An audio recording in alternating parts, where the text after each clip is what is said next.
Climate change and related disasters present huge risks to sustainable development and the eradication of poverty, especially for the world's poorest, many of whom are dependent on the natural environment for their survival. Now, while there has been relative progress since the Sustainable Development Goals were agreed on, in many countries, economic growth has not been inclusive or equitable, failing to eradicate poverty and undermining the natural environment at the same time. So to achieve this, we must address a number of environmental resilience concerns, which include supporting environmentally resilient poverty reduction, empowering farmers economically in a more resource-efficient manner. Now, today on The Pulse, we're going to discuss the work of the Ghana Federation of Forest and Farm Producers in empowering women to escape poverty and help build inclusive communities to respond to climate resilience. Here are our guests in the studio. Hajia Alima Sagitu Said is from PFAG Ghana. That's the Federation of Forest and Farm Producers. Mark Kebo Akparibo, I hope I've said that name right. Yes. Forgive me if I haven't. Mr. Kebo Akparibo is the Executive Secretary of the Telebere VSL Association. Well, hello to you both. Why don't you first tell us about this concern of women not being able to escape poverty? Thank you very much, Kojo, and pleasure to meet you. So we at the Ghana Federation of Forest and Farm Producers, which is a national federation that was birthed in 2018, towards consolidating the efforts of a number of forest and farm producer organizations in Ghana across 3 ecological zones, that is the Savannah, the transition, and the forest ecological zones, have found out that there is an opportunity to be able to create pro-poor wealth creation opportunities, especially for women. But there are feeding problems that we all need to address. In the face of climate change, there is a need for a paradigm shift from single commodity value chains to more diverse commodity value chains, which we call the baskets of products. Right. Now we are doing this in partnership with the Forest and Farm Facility that is being supported by the FAO in collaboration with its global partners.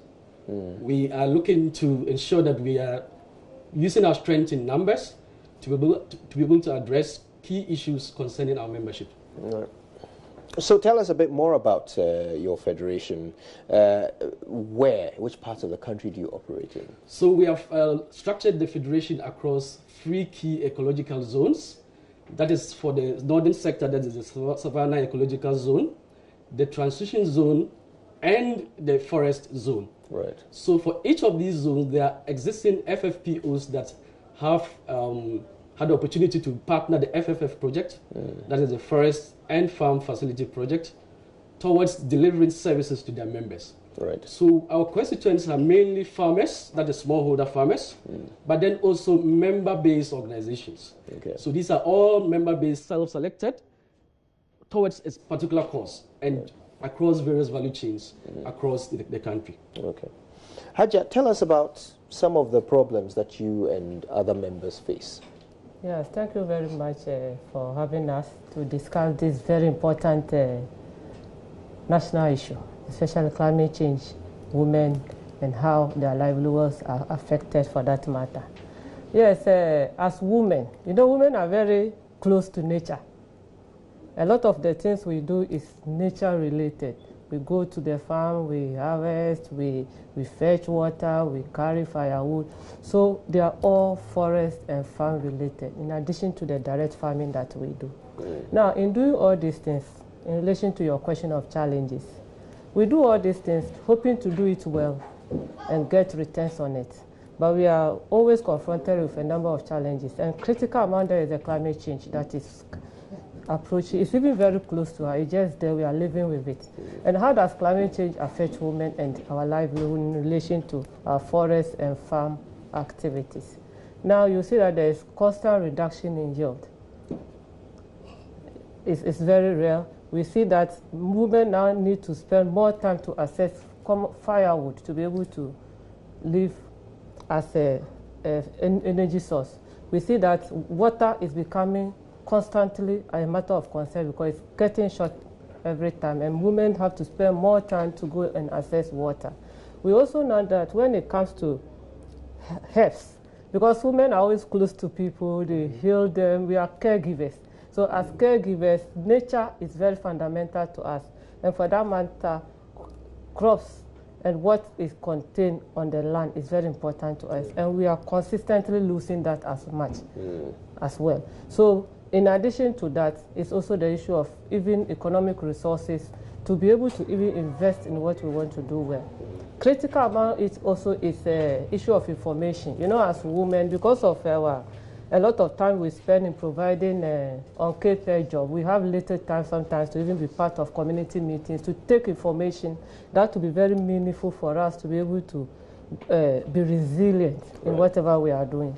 So moving forward, very, very importantly, this particular FFF project, which is very particular about building models that will help women that the little time they have, business-wise, along the value chain, they're able to develop businesses that will be able to be income generative, based on what they have now. So it's very important as far as this particular project is concerned. Then it's also important that we overcome the critical challenge of how do we get women to get the right information at the right time so that they can be very, very resilient and overcome the challenge of climate change. Because with farming, if you don't have information at the right time, you may farm, but you will not get the best. And that has always been the issue of women. We spend a lot of that time doing things that do not allow us to be able to assess. Besides that, when we are talking about rural farmers, who are the real core of the people who feed this our nation, which we don't, I don't think that anybody wants to contest the fact that women along all the agri value chain, we play a very critical role. And for that matter, it is important that we are developed in terms of capacity, in terms of information, in terms of strategic resources, inputs at the right time, at the right place, with the right quantity, to be able to do the right transformation and then move forward. Because women's income has improved, and it's it's what give a lot of our rural women money. In addition to other tree crop activities like share, if you come to the northern sector, if you come to the southern sector, you look at a lot of women are into cashew production. So if you look at all these tree crops, in addition to the crops that we farm traditionally, then that gives us the fact that, and they are all being affected by climate change. This is what I wanted to ask you, and if you don't mind, I'll stay with you. I'll stay with you for just a moment longer. How are you able to tell that these challenges are being caused by climate change? You know, it's an issue that is debated heavily across the world. There are some who don't even believe it exists.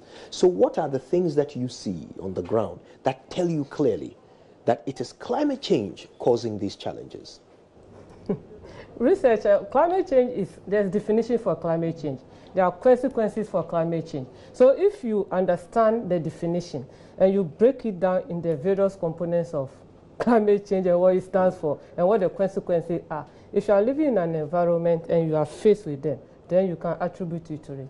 That is practically how we are doing the attribution now. Now, in addition to that, you also know that for us, if we compare in terms of how the environment has been, the landscape has been, and what we are getting out of it, compared to now, where the forest is almost off, and then you are not getting the yield, and then you need to use more chemicals, the soil fertility is reducing, the ecosystem is just almost off. Then you can just say that we can say we are attributing it to climate change, just based on practical issues that are on the ground. Okay. So who knows about this? I mean, who have you spoken to in authority, and what's being done? So we are working in partnership with the FAO, with its partners on the forest and farm facility. We're also building the necessary relationships with government institutions such as the Ministry of Food and Agriculture, the Ministry of Environment, Science and Technology and Innovation, and then the Ministry of Lands and Forestry. Now we are trying to launch GhaFFaP because we've done our initial zonal level activities at the various ecological zones, had some media roundtables where we highlighted the issues of women in agriculture. And tomorrow at the Swiss Spirit Alisa Hotel, we will be doing the national launch of GhaFFaP to now birth the whole GhaFFaP idea that has been in the works. And I must say that this, could you? GhaFFaP is not coming to replace the various FFPOs in terms of their identity.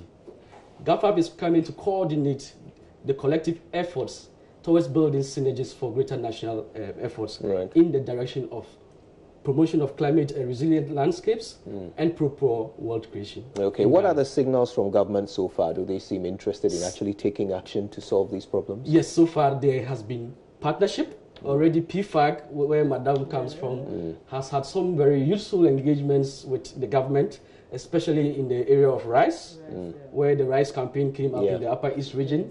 And there were some positive developments in that direction where the government is, through the Ministry of Agriculture, now providing treasures across those belts that were having those challenges.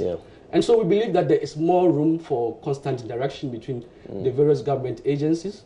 We know that there's a Ministry of Business Development, and we would want to engage more in that direction because we would want to ensure that we're incubating businesses that are forest and farm related. In addition to that, let me just add, in addition to that, the government is so much particular about it, in the sense that this launch we are doing, we are getting the Ministry of Agri participating, the SDG Secretariat is coming, the Business Development, I said, is so all the related ministries that work in relation to agriculture and forest and farm, they've all indicated their interest to participate and be part of the launch. And moving forward, we are going to agree on a common agenda as to how to pick the issues that will come out.